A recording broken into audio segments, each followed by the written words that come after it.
مرحب مرحب يا هلال، أهلا أهلا كيف الحال؟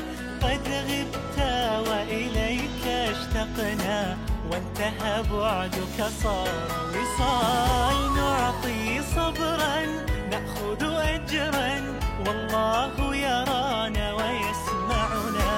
نغفر زلا نوصل أهلا، لأن رمضان يجمعنا، لأن رمضان يجمعنا.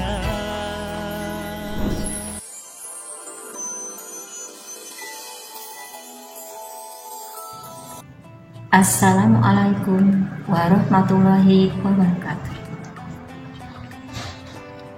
Alhamdulillahirabbil alamin, wassalatu wassalamu ala asrofil anbiya'i wal mursalin, wa ala alihi wa sahbihi wa barik wassalim, amma ba'd.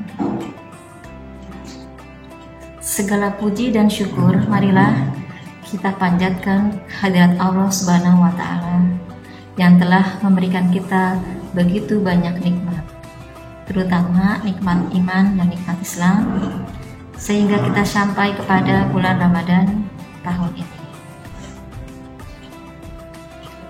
Salawat serta salam marilah sama-sama kita haturkan kepada Nabi kita, Nabi Muhammad SAW, beserta keluarga dan para sahabatnya dan orang-orang yang istiqomah di jalannya.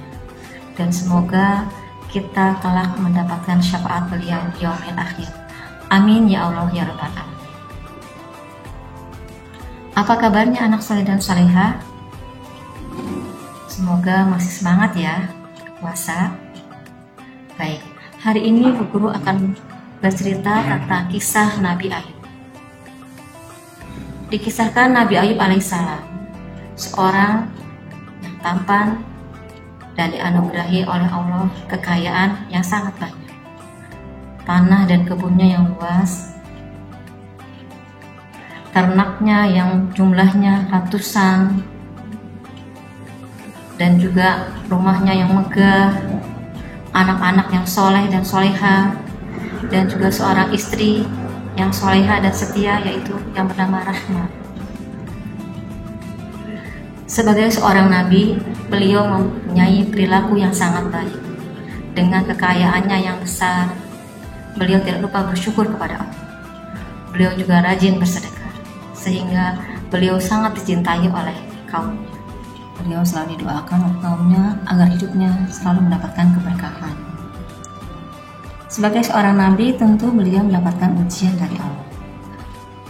Diawali dengan anak-anaknya yang meninggal, kemudian hartanya yang habis terbakar, kebun-kebunnya semuanya hancur, dan ternaknya semua juga mati.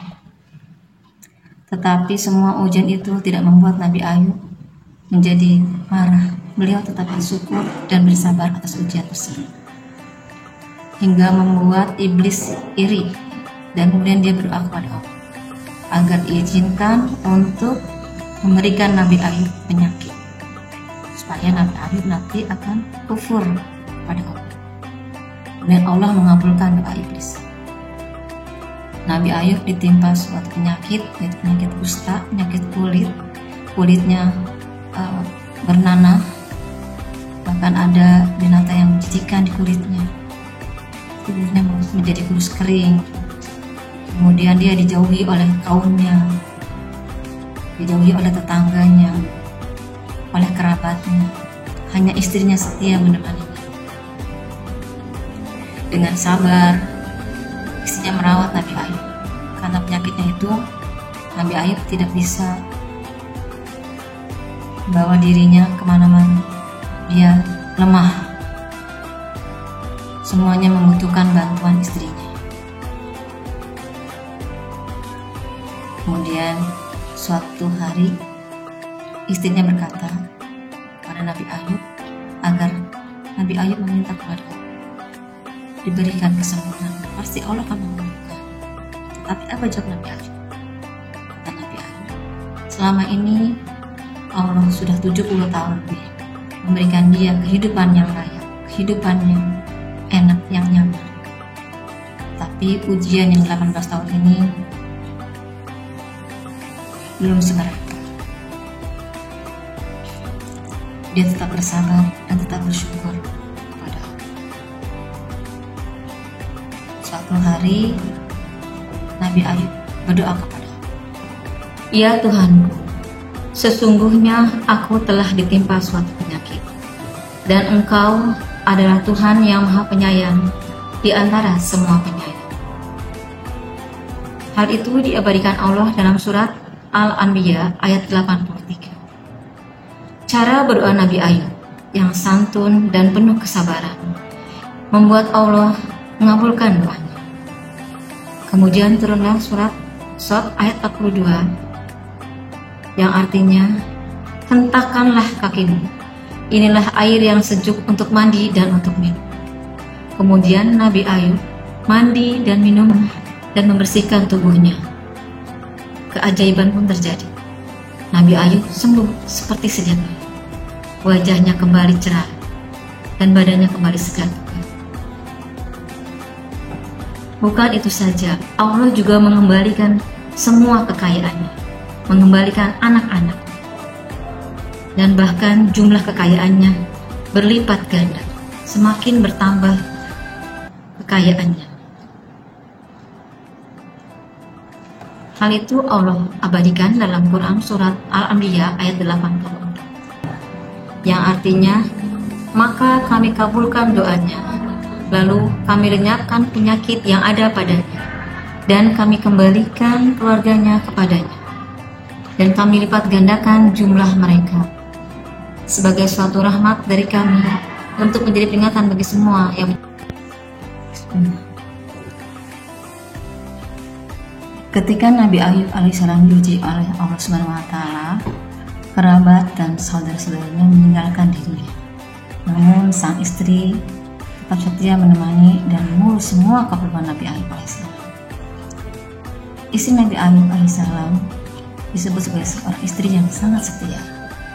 Ada sebuah cerita di mana ketika Nabi Ayub alaihissalam dan sang istri tidak memiliki uang untuk membeli makanan, istrinya menjual sebagian rambutnya ke pasar.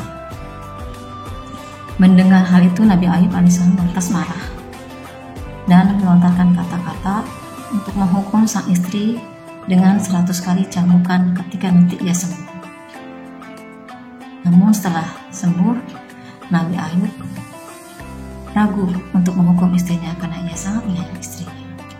Dan Allah berfirman agar Nabi Ayub mengumpulkan 100 lembar jerami, diikat jadi satu dan memukulkan ke istrinya. Jadi anggapannya itu adalah menghukum dengan 100 kali cambukan, tapi tidak melukai istrinya.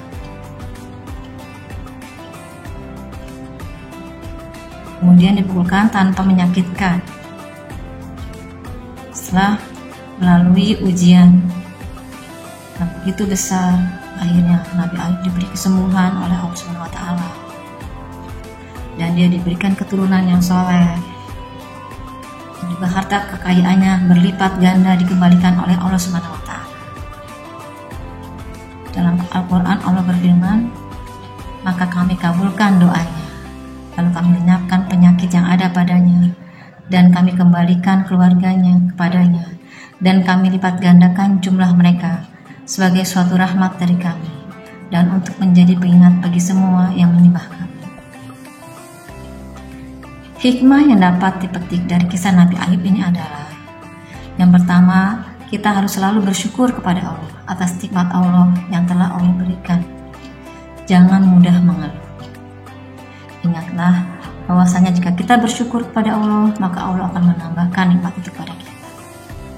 Dan juga kita harus bersabar ketika menghadapi ujian atau hal-hal yang kurang menyenangkan. Karena sejatinya ujian itu untuk menaikkan derajat ketakwaan kita di hadapan Allah Subhanahu wa Ta'ala. Dan Allah memberikan ujian sesuai dengan kesanggupan hamba-Nya. Demikian yang dapat Guru sampaikan. Semoga bermanfaat. Kurang lebihnya, mohon maaf. Wassalamualaikum warahmatullahi wabarakatuh. Subhanallah walhamdulillah, la ilaha illallah wallahu akbar.